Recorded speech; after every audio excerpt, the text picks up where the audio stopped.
నీతి కథ నిజాయితీ. రవి తన తరగతి గదిని శుభ్రం చేస్తూ ఒక దీపం కనుగొన్నాడు. అది తన ఉపాధ్యాయురాలిదని అతనికి తెలిసింది.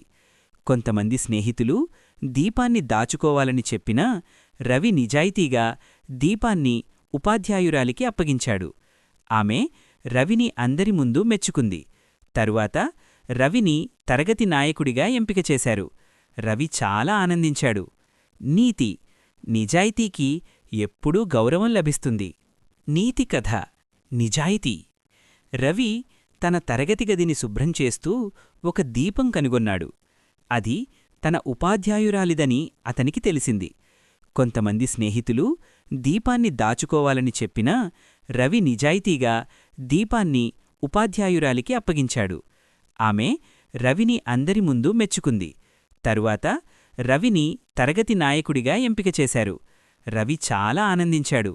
నీతి నిజాయితీకి ఎప్పుడూ గౌరవం లభిస్తుంది.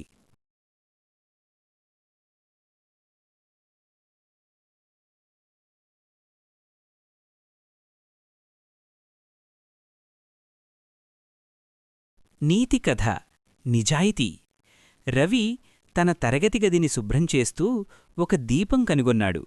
అది తన ఉపాధ్యాయురాలిదని అతనికి తెలిసింది.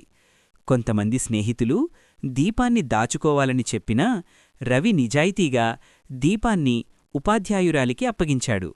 ఆమె రవిని అందరి ముందు మెచ్చుకుంది. తరువాత రవిని తరగతి నాయకుడిగా ఎంపిక చేశారు. రవి చాలా ఆనందించాడు. నీతి నిజాయితీకి ఎప్పుడూ గౌరవం లభిస్తుంది.